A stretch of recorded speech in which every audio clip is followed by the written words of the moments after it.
Welcome to the hour of 8. It is exactly 5 minutes past the top of the hour. Once again, I'm Robert Chirabo Newton, and this is Good Morning Uganda Agenda.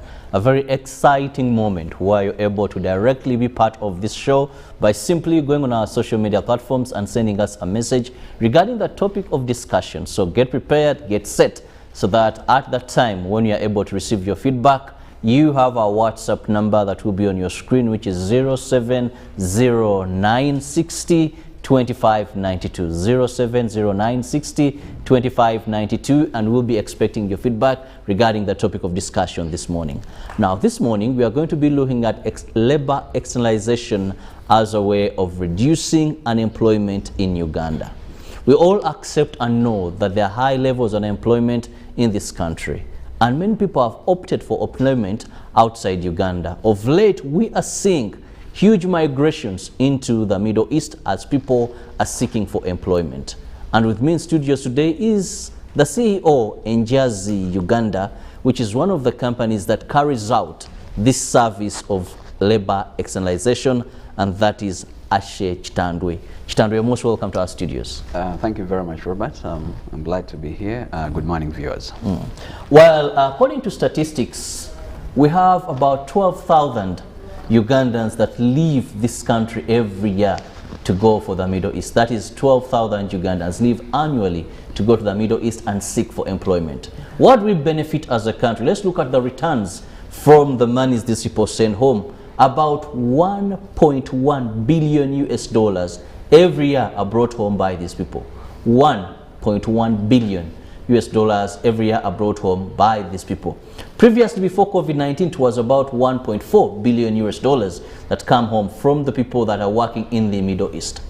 Of late, we are seeing this migration, and we want to look at this as one of the methods, as one of the means that are actually reducing, or we are using to fight unemployment. Remember, they are proper bilateral relations that were agreed between Uganda and some of these countries, although trafficking is also a challenge. To begin with, Ashe, right. Recently there is this new COVID-19 variant, and that was discovered in South Africa.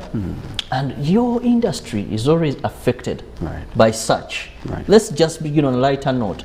How did you perceive this news, and is it a threat to labor externalization for Uganda? Thank you very much, Robert. Without a doubt, it is a very big threat.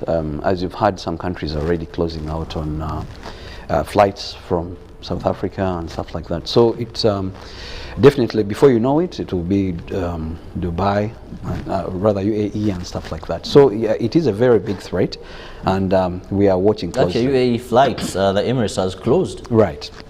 For these countries, South Africa, Namibia, and all those where it has been detected. Right. And of course, you know, for example, Dubai International Airport is a transit airport, you know, to all destinations across the world. So it is a very big threat, and we're watching this closely.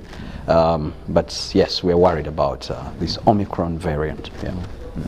Away from the Omicron, let's look at this particular sector. Ashe, there's been so much good news coming in. Right. But also we've had a lot of negativity coming in regarding this labor externalization, more so to the Middle East. Right. Let's first understand, when you look at this as one of the ways of reducing unemployment in Uganda, does it provide meaningful, and I want to use the word very selectively, meaningful employment to Ugandans that go abroad, mostly in the Middle East? Right. Thank you, Robert, for that very good question. First of all, labor externalization, it has been here for a very long time. And the truth of the matter is that it has never been this organized until 2005, when the government came up with regulations, you know, on how to guide the sector. Secondly, you've mentioned something very interesting there. Last year alone, we had remittances that came into our economy to a tune of $1.1 billion. 2019, $1.4 billion. You know, these are remittances from, you know, Ugandans working abroad. So, if, for example, I take an example of a graduate in Uganda, most of them begin with about 500,000. That's, I think, the net pay. If you compare that with, for example, a domestic worker who is probably a senior 3 or senior 2 dropout working in the Kingdom of Saudi Arabia, who is earning 900,000 net pay. I think you can see the comparison. That already shows you that if this person was to stay in Uganda, and between me and you, we can agree that a senior 2, senior 3 dropout in Uganda can't earn anything around beyond 200,000. And I think that's on the upper side. So that shows you that, one, this has empowered those people that wouldn't probably be able to become financially independent. Because you look at these domestic workers, and you realize that, one, they've been able to buy plots, they're building houses, they're opening up businesses and stuff like that. So that shows you that labor externalization is already playing a very big role there. If you look at the housing boom in Uganda right now, you realize that most of the people that engage in that are migrant workers. So you realize that that is a good remedy to what we have as unemployment. You know, Uganda has one of the youngest populations in the world, across the world. And because of exactly that, you realize that you have very many graduates. You know, our universities are churning out many graduates each year, but we can't accommodate them in our job market right now. So if we seek opportunities abroad and meaningful employment, then we are able to, one, have good remittances back home, to empower our social setting. Because you see, if one person in a family is able to go and work, that means they will be able to put shelter for their family members. They are able to pay school fees. They are able to probably treat their ailing grandmother or something like that. Then also they are able to probably open up a business to employ a minimum of 2 to 3 other Ugandans. So those 2 to 3 other Ugandans are also earning a living off this particular person who has gone to work abroad. So for me, it is very meaningful because it's affecting our economy positively. If we bring in about $1.4 billion into our economy, $1.1 billion into our economy, that shows you. The only thing that we always have to do is to seek more bilateral agreements, and this I've always shared with you, Robert. Even before you go to seeking more bilateral agreements, actually, let's look at this in one way. More, I want to concentrate on the issue where we've seen so many migration of young girls in terms of domestic workers. Most of the times I pass the immigration, that is the Ministry of Internal Affairs, and I see these girls line up in plenty, huge numbers. And I was speaking to Jacob Siminyu, who happens to be the spokesperson, Ministry of Internal Affairs, and he told me most of the people now we are working on, 70% girls that are leaving this country to go to the Middle East. But we've had claims that yes, our great-great-parents were taken with handcuffs, taken like slaves, and there are allegations that now we have moved into modern-day slavery, where people go willingly, but maybe not very conscious of what is likely to befall them. So as we could be praising this and saying there's a lot that is coming in, there's that is coming in, we could be doing this at the expense of the lives of these girls that go into something they don't know. Let's first begin by setting the record straight when it comes to that. Thank you very much, Robert, for that very good question. And I keep hearing many Ugandans mentioning this modern day slavery thing. It's very, very unfortunate that we ourselves want to benefit from something, but also, on the other hand, we turn around and say the opposite. But anyway, contrary to that, government came up with regulations, and it came up with very clear guidelines on how this should be guided. Even before, Robert, before 2005, people used to go abroad, and they used to do cheyo, you understand? But it wasn't organized. So here we are saying that let us do this properly. So when government came up with these guidelines, it is very clear how we get a job, what are the processes we go through. For example, you can't tell me that a Ugandan who has secured a job through a company here, secured a job through a foreign company that has been vetted, by, for example, our embassy. And if I may use an example, in Saudi Arabia alone, all companies that we are working with here have been vetted by the embassy in Saudi Arabia. Then the job orders have been vetted by the ministry as well, both the embassy and the Ministry of Gender, Labor and Social Development here. So, like I've always said, we do not understand this whole thing of labor externalization as a country.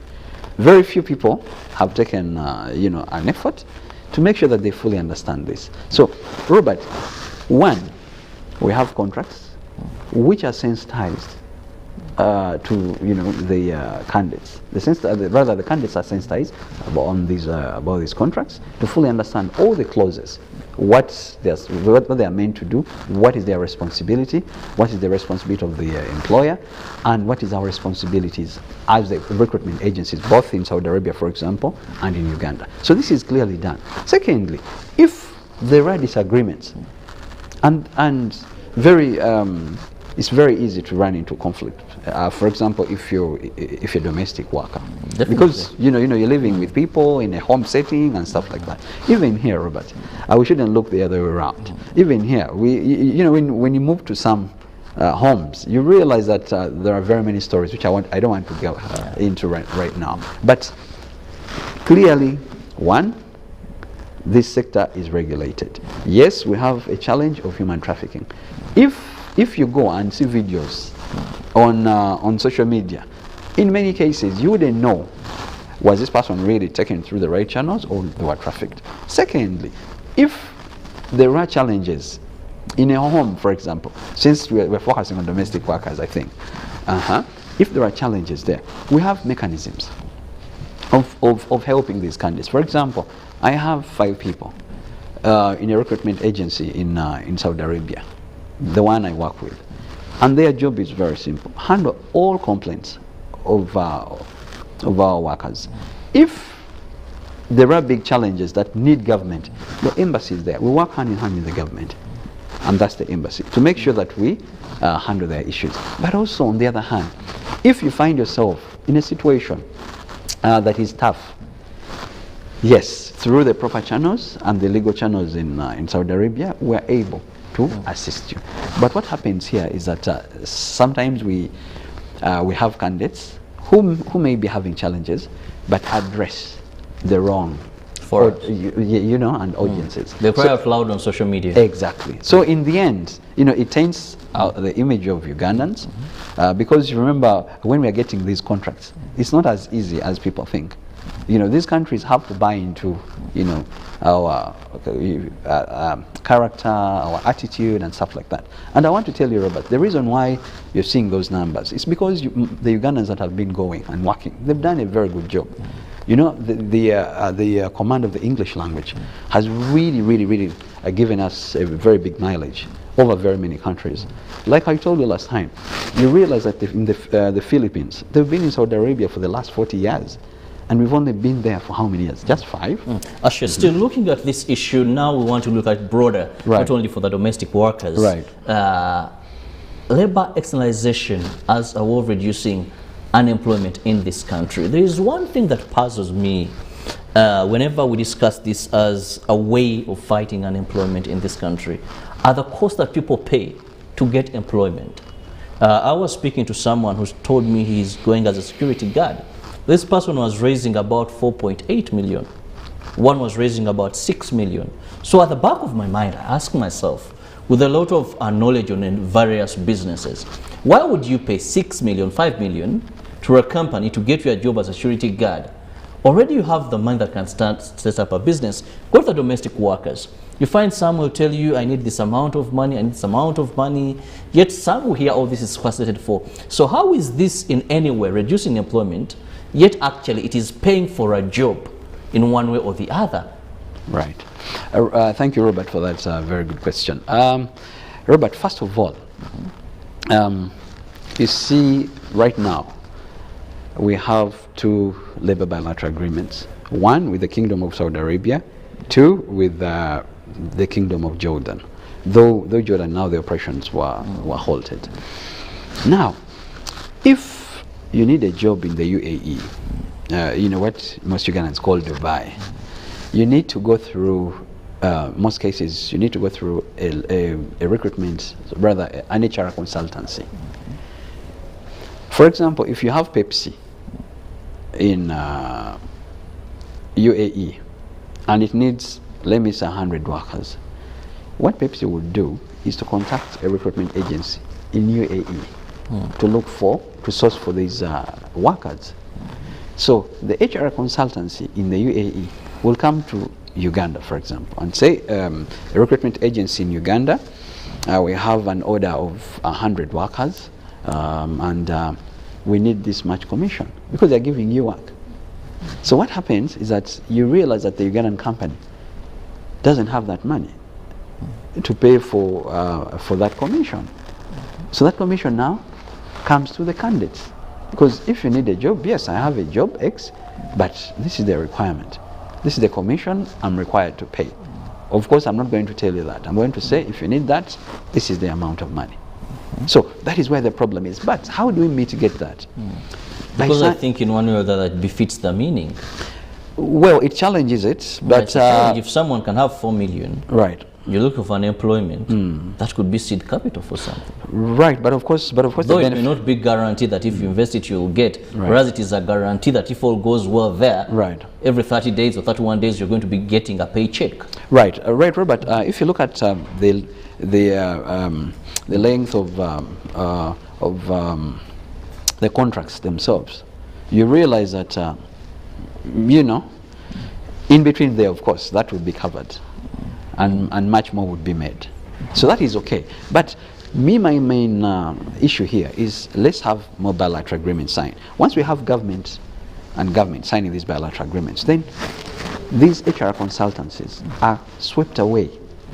And once we work government to government, agency to agent, rather company to agency, then there's no need for that.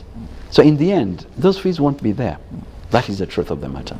Yes, Robert. Well, just remind our viewers that you can be part of the topic of discussion this morning by simply going to our various social media platforms and send us an SMS on our traditional SMS. That is the number on your screen, 0709 60 25 92, or you can send us a WhatsApp message, or go to our Twitter, go to our that is our Facebook. If you can, those that technically do that, we'll still be reading out all these messages. Please keep them flowing in, and Asha will be responding to many of them as we are looking at labor externalization as a way of reducing unemployment in this country.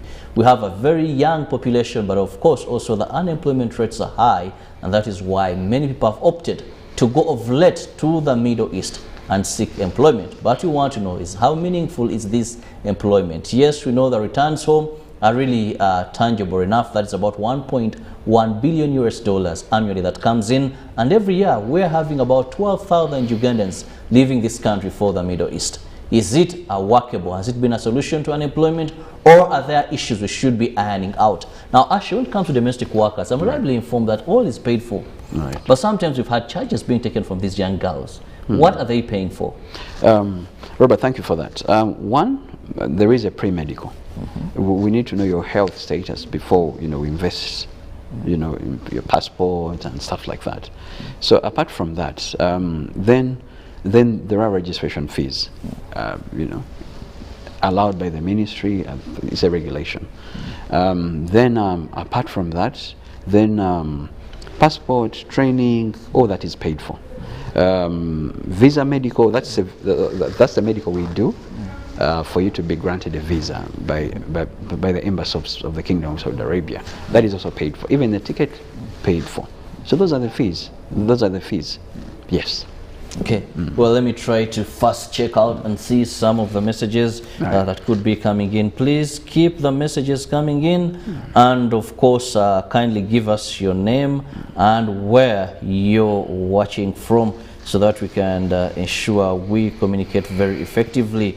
Just do that for us, and I'll be reading out some of the messages as they come in. But please do not call on this line. It is, I want to be able to read messages, but please stop calling 74. Kindly do not make it busy by calling in, so that we can read out some of the messages and have response to that. Well, hello, I'm Andrew from Chibuye. Can you give offer to security guards?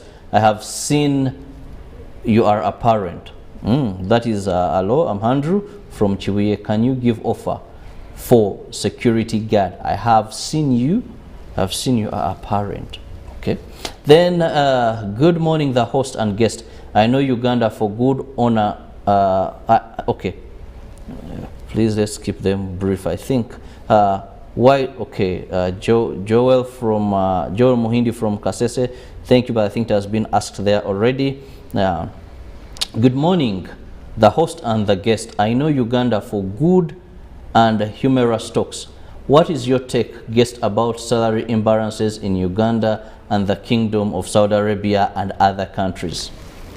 Salary imbalances. Right. Then also have another message coming in. Okay, I think this we've dealt with, but he's asking how safe are the girls that head to these destinations. Please keep the messages coming in, and of course we'll be responding to many of them. Right. Salary disparities. Let's begin with that. Okay.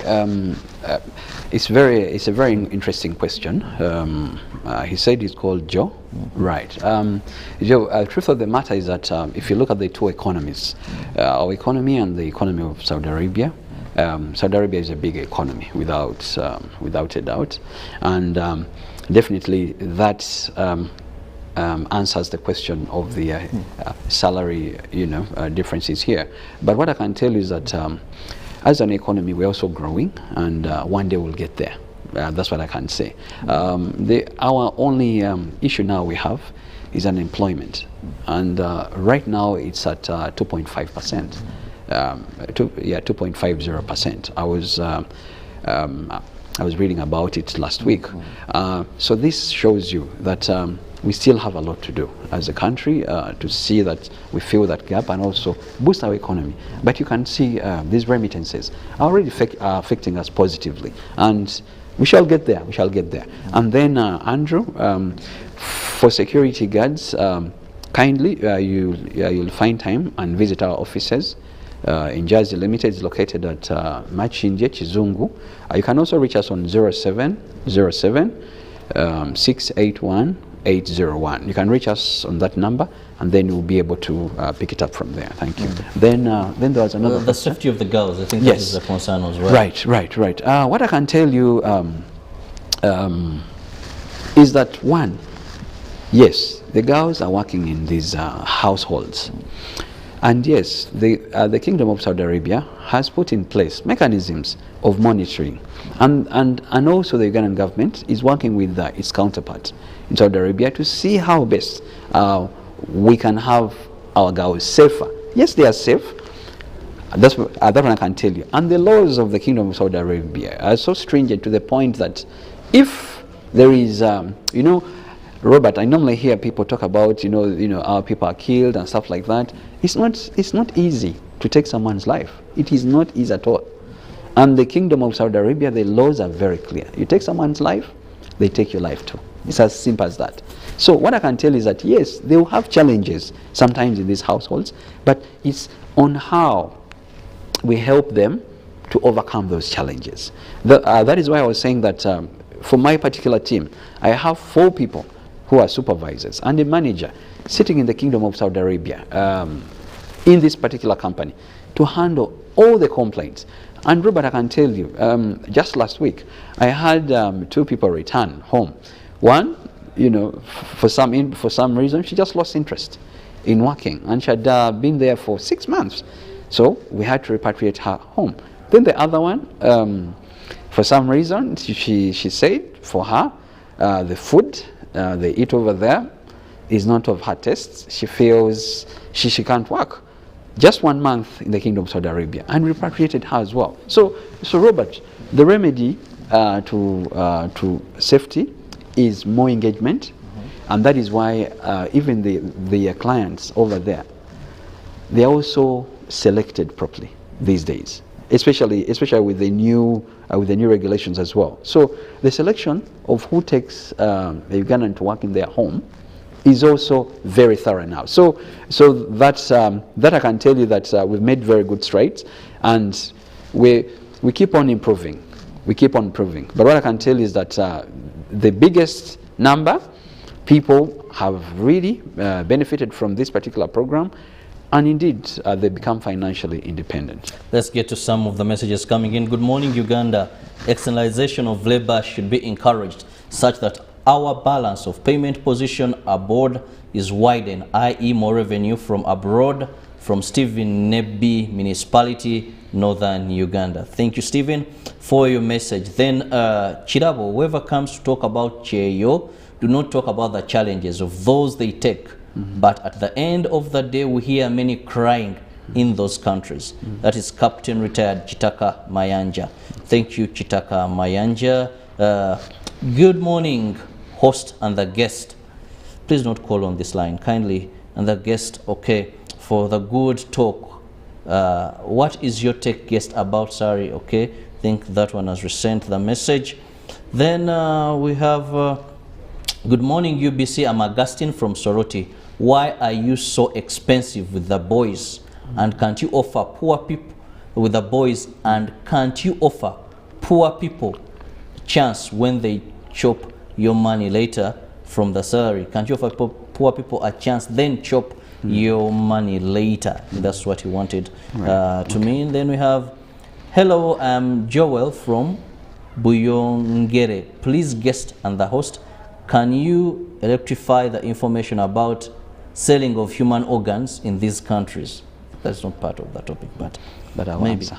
you'll answer something. Then please don't call on this line, you make it hard. I'm Amina Dawa from Arua City. Thank you, Ashe. It is necessary that someone must bear. Is it necessary that someone must bear a Muslim name in order to go to Saudi Arabia? And can you offer me a chance to work there as an accountant?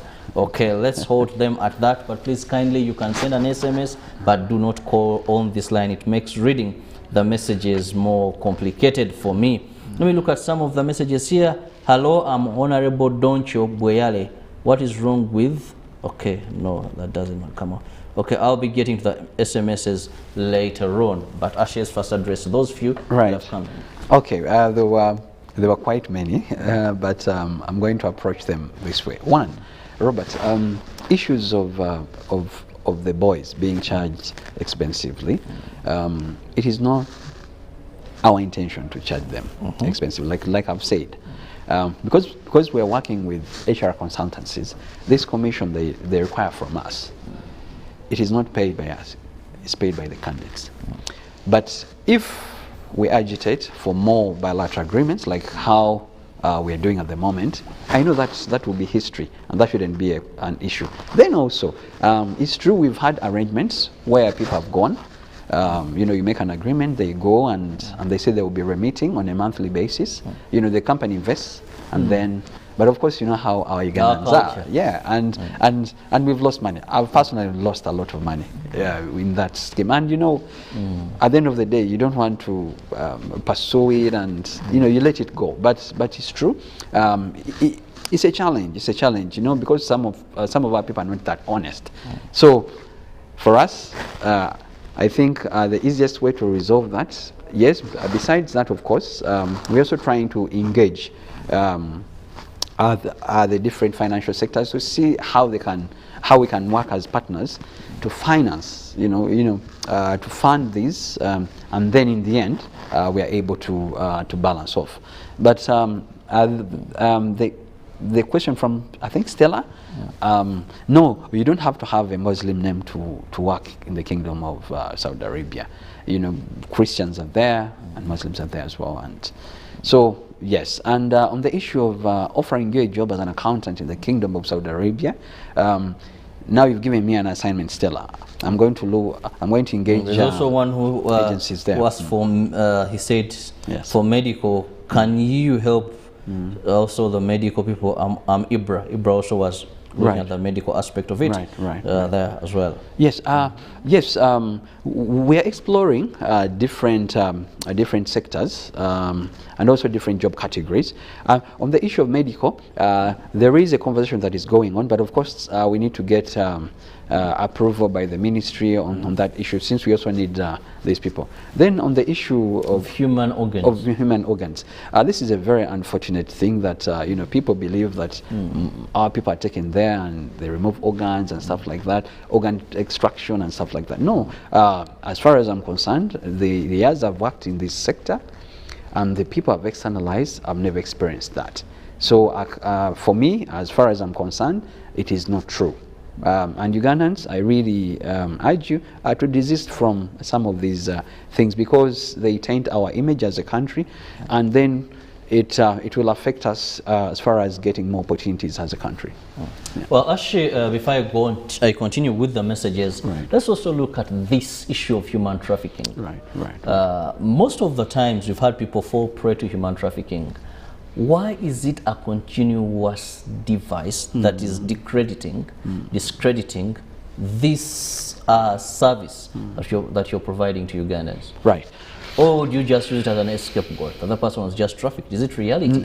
And if so, since 2005, why has it continued to thrive in this sector? Robert, that's a very good question. And I'm smiling because you want to realize that even you, Robert, you can be a human trafficker. You know how? You have a friend in Dubai. Oh, Robert, do you have a young brother there who can come and be a data entrant in this particular hotel? Oh yes, I have. Okay, what do we need? All I need is a visit visa of 3 months. Once they get here, then we're able to process a work permit. It's as simple as that. That is human trafficking. Because someone is going to work, but they're leaving their country with the intention of, in quotes, visiting. That is human trafficking. So that is exactly what is happening. People want to talk to friends, aunties, uncles, and stuff like that. And in the end, once they get challenges, it becomes a very big problem. So human trafficking is real. It's very real. It lives amongst us. And yes, when you look at people, they think human traffickers are people who are from a different universe altogether. But it's me and you, Robert. So once we don't use the proper channels by the ministry, by the government, then we are outside the law, and that's tantamount to human trafficking. So human trafficking is real, but this is what we need to do: is to sensitize our people to go through proper channels. Once you go through proper channels, then there is a remedy for you. Once you get challenges, it is incumbent upon us, the companies. And what could the proper channels be that you're talking about? Because people are desperate, people are looking for employment, and many believe out of Uganda is gold, are greener pastures. So what are the proper channels that you're talking about?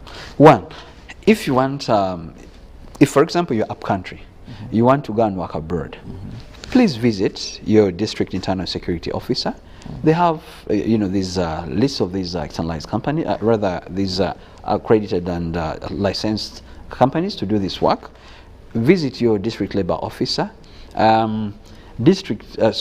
Visit your resident district commissioner or RIDC or RCC, in case it's a city. They have all this information. Secondly, if you're around Kampala, for example, you can visit the Ministry of Gender, Labour and Social Development. Is just right behind CPS, Simbamanyo House, I think. Yeah, so visit there, seek information. They'll tell you what is required, which companies have what, and then you're able to go and engage and go through meaningful employment. But also, if you go through improper channels, Robert, you're on your own. Once something happens to you, even the government doesn't know where to find you. It doesn't know where to find you. It doesn't know what to do. It doesn't know where you're located. It doesn't know anything. So in the end, it becomes a very big problem. So that is where the problem is. So I urge Ugandans to go through proper channels. Once you go through proper channels, then it's us to answer these questions as the agencies that externalize you. So why do you put yourself in danger? Actually, in the interest of time, let me have your final remarks regarding labor externalization in our country. Right. Just a minute. Right. I urge Ugandans to go through proper channels. Once you go through proper channels, then you're able to go through meaningful employment, and then you're going to be productive to your country and also, of course, to your family and stuff like that. Secondly, let us desist from hearsay. There is a lot of things that are being said, but visit these companies, visit the Ministry of Gender, Labor and Social Development, or your RIDCs or DSOs in these different districts to seek proper information so that you know exactly what is happening. That is the whole point. So do not just listen to what people tell you. Go and seek this information. Thank you very much, Robert. Well, I want to thank you, Ashe Chitandwe. That is the CEO in Jersey Company Limited, one of the companies that are engaging in labor externalization, for having found time. I want to thank you so much for having been with us. Those that have sent us messages, thank you so much. Richard from Entebbe, Japheth Okum from Chitigum. Thank you so much, Serun Joji from Boyogerere, Amina Dawa, and of course Joel from Boyogerere. Thank you so much, Robert from Oyam District, Augustine from Soroti, and so many others. Thank you for keeping those messages coming in, the feedback. All that is important, go through the right channels. Do not take shortcuts. Shortcuts are expensive and they can cost you your life. Let's ensure we promote labor externalization. Meaningful, safe externalization of labor is what we advocate for. Have a blessed day. Ruben is just around the corner to give you all the sports updates and those catchy stories. Keep it on UBC TV. Stay safe. Make sure you get your COVID-19 jab. God bless you.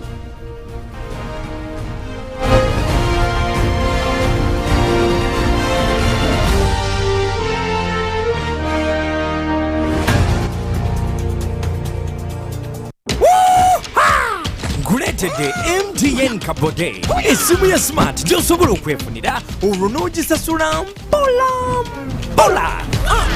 Nkuga